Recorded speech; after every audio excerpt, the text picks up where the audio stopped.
In this video, I'm going to show you 5 evolutionary remnants hidden on every single horse, and most riders have no idea they exist. Some are visible, some are buried deep inside, and one of them completely changed how horses conquered the open plains.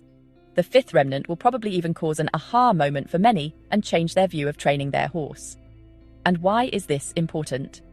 In my opinion, basic knowledge of evolution helps every horseperson understand why horses are the way they are, in their behavior, their physical structure, and their limits. Only by viewing the horse holistically, combining evolution, biomechanics, conformation, and individual differences, can we design training that truly supports long-term soundness. Evolution explains instincts, movement efficiency, and natural stress limits. Biomechanics shows how forces move through the body. Conformation defines what is physically possible. This understanding prevents us from imposing human expectations on horses and allows us to train in a way that is guided by the horse, not the other way around. So let's decode your horse's evolutionary past. Before we dive into these remnants, you need to understand this. Modern horses didn't always look like this. Well, as a horse owner, I strongly assume that you were already aware of this. But let me quickly recap for all our non-horsey viewers. 55 million years ago, the earliest horse ancestor, called Eohippus or Hyracotherium, was about the size of a small dog, lived in forests, and had 4 toes on the front feet and 3 on the back. But then the climate changed. Forests turned into open grasslands, and horses had to adapt or die.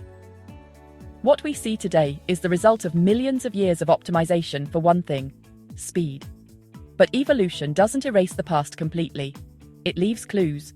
And these 5 remnants are proof of that journey. So let's start with the most visible one, the chestnuts. You'll find these horn-like calloused growths on the inside of your horse's legs, above the carpal joint on the front legs, and below the hock on the hind legs. They look almost like rough, flaky patches of hardened skin. Sometimes you will also see your farrier clipping the chestnuts when they are very long. This does not hurt your horse as long as they are not clipped too short. You can imagine it like nail clipping for yourself. But here's the evolutionary secret.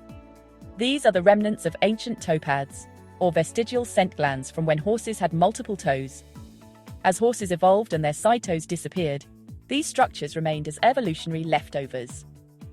Some scientists believe they were once functional glands that helped horses mark territory or communicate through scent, similar to what deer do today. And here's a fascinating fact. No 2 horses have identical chestnuts. They're like fingerprints. In fact, before microchipping, chestnuts were sometimes used for horse identification. So next time you're grooming, take a close look.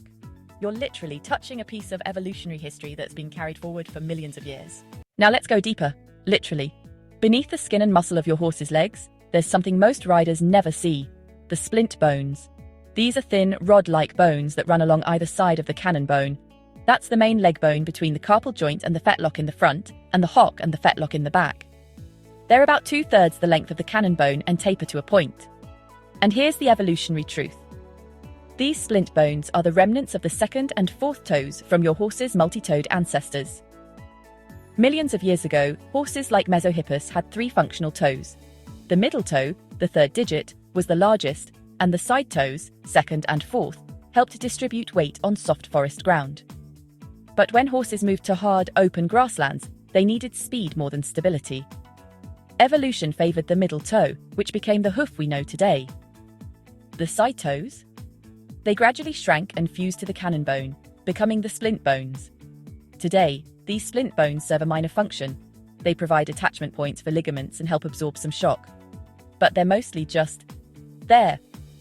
Evolutionary baggage. And here's something really wild. Very rarely horses are born with extra toes, a condition called polydactyly. It's evolution glitching, briefly showing us what horses used to look like. Now let's talk about the most successful evolutionary remnant of all: the single hoof. This isn't just a remnant, it's a masterpiece of evolutionary engineering. Your horse went from 5 toes to 1 functional toe, and that single change made them one of the fastest land animals on Earth. Here's how it happened. As horses moved from soft forest floors to hard grasslands, having multiple toes became a disadvantage. More toes meant more weight, more energy expenditure, and more things that could break. Evolution streamlined everything. The middle toe, the 3rd digit, became larger and stronger. The hoof wall developed from the toenail. the entire structure became a spring-loaded shock absorber that could handle the impact of high-speed running. When a horse gallops, the hoof hits the ground with a force of up to 3 times the horse's body weight. That single hoof distributes that force perfectly, stores elastic energy, and releases it to propel the horse forward. This is why horses can sustain speeds of 40–50 miles per hour. Compare that to their multi-toed ancestors, who probably topped out at 20 miles per hour. The single hoof was the evolutionary breakthrough that made modern horses possible. Let's move to the mouth. Your horse's teeth tell an incredible evolutionary story as well. Early horse ancestors had short, low-crowned teeth designed for eating soft forest vegetation, leaves, fruits, tender shoots. But when grasslands took over, horses faced a massive problem. Grass is incredibly abrasive. It contains microscopic silica particles that act like sandpaper, wearing down teeth at an alarming rate. If you're eating grass all day, every day, your teeth will literally grind away to nothing. So evolution came up with a brilliant solution. Hypsodont teeth, high-crowned teeth that continuously erupt throughout the horse's life. Imagine, a horse's tooth can be up to 4–5 inches long, but only a small portion is visible above the gum line.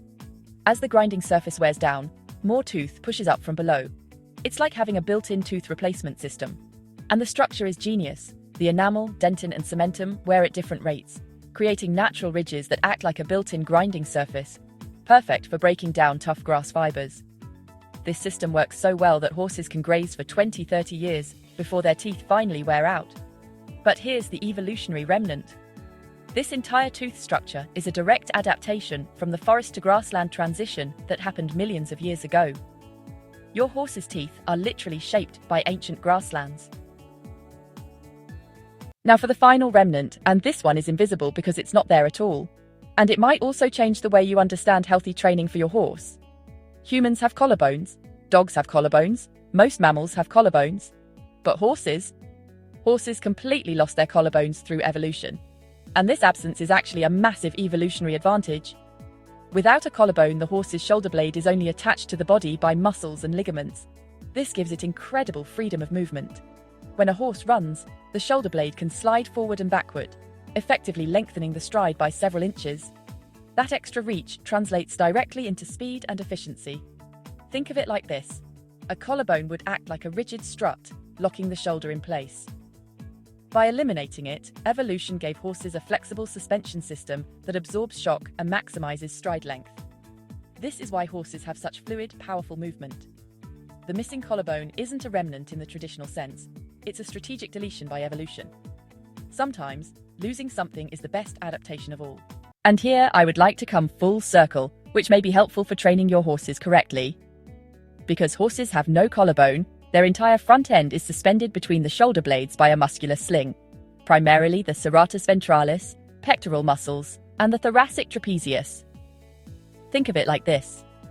Your horse's rib cage is literally hanging like a hammock between the front legs. The front legs don't attach to the skeleton the way your arms do. They're held in place purely by muscles and connective tissue. This means the horse's ability to carry weight on the forehand depends entirely on the strength of this muscular sling. If these muscles are weak or underdeveloped, the rib cage sinks down between the shoulder blades, putting excessive pressure on the front legs and limiting movement. And this is why proper training matters so much. When you work on engaging the core, lifting the back, and developing the top line, you're actually strengthening this thoracic sling. You're helping your horse use their body the way evolution designed it. A horse with a strong thoracic sling can transfer weight to the hindquarters, lighten the forehand, and move with true collection. A horse with a weak sling will be heavy on the forehand, stumble more easily, and struggle with balance. So when your trainer talks about building the horse's front end, or lifting through the withers, or simply strengthening your horse's torso, they're talking about strengthening this evolutionary adaptation. Understanding this remnant isn't just interesting, it's fundamental to correct training. So next time you're with your horse, remember, you're not just looking at an animal, you're looking at 55 million years of evolutionary engineering. Every chestnut, every splint bone, every tooth is a chapter in an incredible survival story. And to understand the basics of horse anatomy puts you in a good position to also understand how to train your horse health-preserving. Now go check your horse. Can you find all mentioned remnants? If you found this video helpful, subscribe the channel and leave a like.